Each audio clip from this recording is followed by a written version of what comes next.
আমিও তো কুসুমকে দেখার জন্য ছটফট করছি। ও কেমন আছে সেটা না জানা পর্যন্ত আমার ভীষণ অস্থির লাগছে।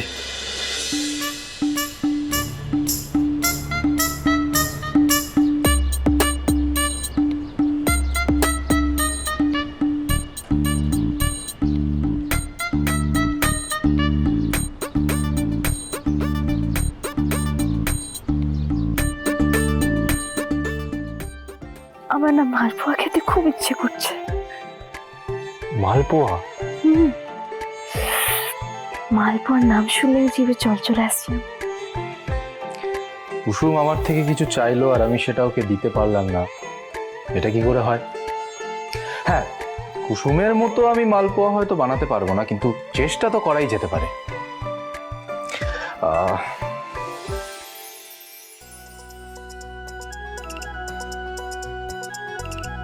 এইটা একবার প্লে করে দেখি তো।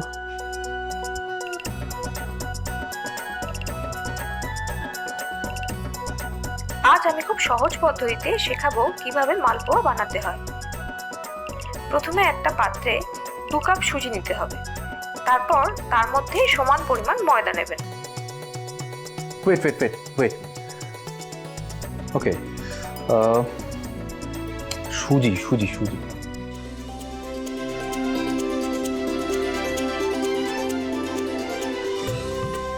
সুজি হলো। এবার ময়দা কোথায়?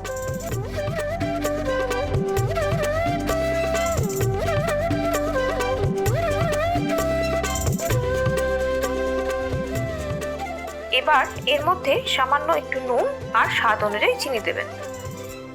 মালপোয়াতে নুন? ও হ্যাঁ, কুসুম একবার বলেছিল। রাইট। সব রান্নায় আমার একটা সিক্রেট আছে, তবে কাউকে না বললে আপনাকে বলতে পারি। মিষ্টি পদে দিন অল্প নুন, চিনি দিলে স্বাদবারে ঝাল, মৌরি গুঁড়ো দিলে মালপোয়ায় চেটে পুটে খাবে সকলে।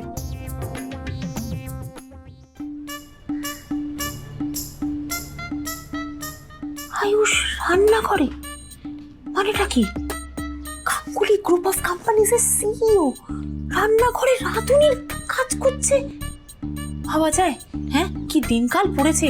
গাঙ্গুলি বাড়ির বড় ছেলে কিনা রাতের বেলায় হাতা খুন্তি নাড়ছে। ইস, আমার খুব খারাপ লাগছে। আমি গিয়ে বরং দীপালিকে ডেকে আনি, দীপালি এসে হেল্প করুক।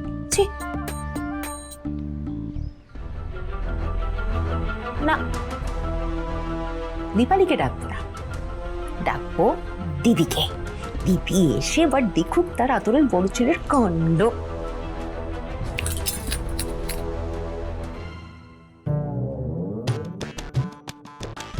এই আইডিয়াটা কাজে লাগবে না। না, দেখুন, যদি দিদিকে ডেকে নিয়ে আসে এখানে, আয়ুষ যদি দিদির সামনে বলে দেয় যে মা, কুসুম তো এখন হাসপাতালে, তাই বাড়ির সবাই যাতে দোল পূর্ণিমার দিন একটু মিষ্টি মুখ করতে পারি, তাই আমি রান্না করছি, তাহলে আমি কেসটা খাবো শিওর। আর কেউ না, আমি কেস খাবো। যে কেউ এভাবে নিজের পায়ে কুড়ুল মারে নাকি, না, তার বদলে আমি একটু অন্য কিছু করি। দেখবেন।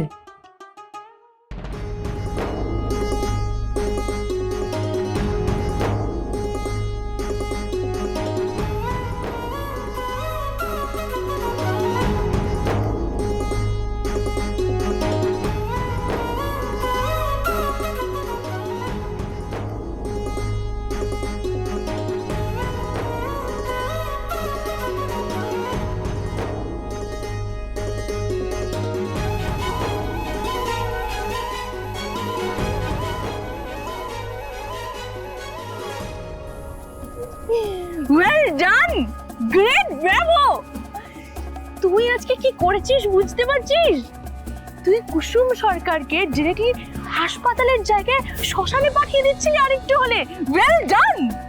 সেটাই আমার আলটিমেট প্ল্যান ছিল মেঘা। আই নো সেটাই তো আলটিমেট প্ল্যান ছিল, কিন্তু আমার একটা ছোট্ট সাজেশন আছে তোর জন্য। দেখ, তুই তো বুঝতেই পারছিস যে কুসুম সরকার যেই মেয়েটা সব লড়াই একা লড়তে ভালোবাসে, সব লড়াই একা লড়ে, ইনফ্যাক্ট তার গায়ে একটা আঁচড়ও আসে না, সেই মেয়েটাকে তুই তোর একটা ঠেলায় হাসপাতাল অব্দি পৌঁছে দিয়েছিস। এবার তুই স্লো খেল, কিন্তু স্টেডি খেল। এরকম ভাবে চলতে থাকলে স্বর্গের টিকিটটা তুই ওই কুসুম সরকারের হাতে ধরিয়ে দিয়ে আসবি। না মেঘা না, হাসপাতাল থেকে বেরিয়ে ওই কুসুম সরকার আবার গাঙ্গুলি পরিবারের ঢাল হয়ে দাঁড়াবে মেঘা। তুই আরেকটু ওয়েট করতি। আরে ওই আগুনে ও জ্বলে পুড়ে মরেছে তো ওই গোটা ফ্যামিলিটাকে ওর থেকে দূরে রাখতি মেঘা। নোটে গাছটা পুরোতো, আমাদের লড়াইটা পুরোতো। তোর কি মনে হয় আমি চেষ্টা করিনি? অফকোর্স আমি চেষ্টা করেছিলাম, কিন্তু পারিনি। ওই ইন্দ্রাণী গাঙ্গুলি, আয়ুষ্মান গাঙ্গুলিকে তুই চিনিস না? ওরা এত ভালোবাসে ওই কাজের মেয়েটাকে যে পারলে ওই আগুনের মধ্যে নিজেরা পুড়ে মরে যেত ওর সাথে। ভালো হতো। সেটাই ভালো হতো। এখন আমার কি মনে হচ্ছে জানিস, ওই আগুনে না ওই গোটা ফ্যামিলিটাকে পুড়িয়ে মারলে ভালো হতো মেঘা। আর আলগা আঘাত নয়, বিস্ফোরণ ঘটবে এবার গাঙ্গুলি ফ্যামিলিতে। কথায় আছে না, শাকরার ঠুকঠাক আর কামারের এক ঘা। বাহ, কামারের এক ঘা পড়বে ওই গাঙ্গুলি বাড়িতে। গ্রেট। তাহলে তো লোহা গরম আছে, হাতুড়ি মেরে দে। মানে সময় তো একদম উপযুক্ত। ইন্দ্রাণী গাঙ্গুলি ব্যাকফুটে চলে গেছে। ইন্দ্রাণী গাঙ্গুলি কিন্তু মিডিয়ার সামনে কোনো খবরই আসতে দেয়নি। ইনফ্যাক্ট ওনার কিডন্যাপিং এর খবরও না। আর এই যে কুসুম সরকার অলমোস্ট পুড়ে এখন হাসপাতালে ভর্তি হয়ে আছে, এই খবরটাও মিডিয়ার সামনে কিন্তু আসেনি। ভাব। ওকে, তাহলে তুই ভাব, আমি কাজটা করি।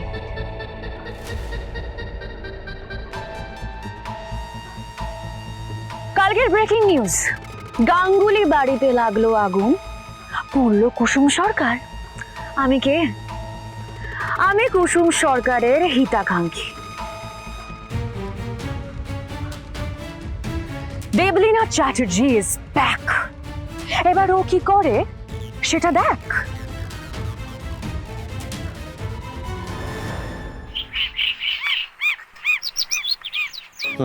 ঠিক আছে, ওকে ডক্টর,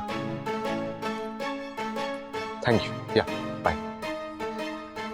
মা মা হসপিটালে ফোন করেছিল, জাদুকর কালকে থেকে অনেক বেটার আছে। আয়ুষ, তুমি কখন যাবে হসপিটালে? মানে তুমি নিজে একবার গিয়ে মেয়েটাকে দেখে এলে আমার শান্তি হতো। হ্যাঁ মা, আমি এই জাস্ট কয়েকটা মেল চেক করার আছে, করেই আমি বেরিয়ে যাব। বেশ। আমিও তো কুসুমকে দেখার জন্য ছটফট করছি। ও কেমন আছে সেটা না জানা পর্যন্ত আমার ভীষণ অস্থির লাগছে। Happy Holi aunty. দাঁড়াও দাঁড়াও দাঁড়াও, তুমি জানো না কালকে কুসুমের সঙ্গে কি হয়েছে? হ্যাঁ জানি। মেঘা, কাল রাতে কুসুমের সাথে যেটা হয়েছে, মানে আমাদের পরিবারের একজনের সাথে যেটা হয়েছে, তারপর মা এই সিদ্ধান্তই নিয়েছে যে আজ দোল খেলা হবে না। এবং আমাদের পরিবারের সবাই মায়ের এই সিদ্ধান্তটাকে যুক্তিযুক্ত হিসেবেই মনে করেছে। একদমই তাই ভাইরা। আজকে কুসুমি দোলের জন্য এত কিছু প্ল্যান করেছিল, আর আজকে সেই মেয়েটাই হসপিটালের বেডে শুয়ে আছে। এটা ভাবলেই তো দোল খেলতে ইচ্ছাই করছে না।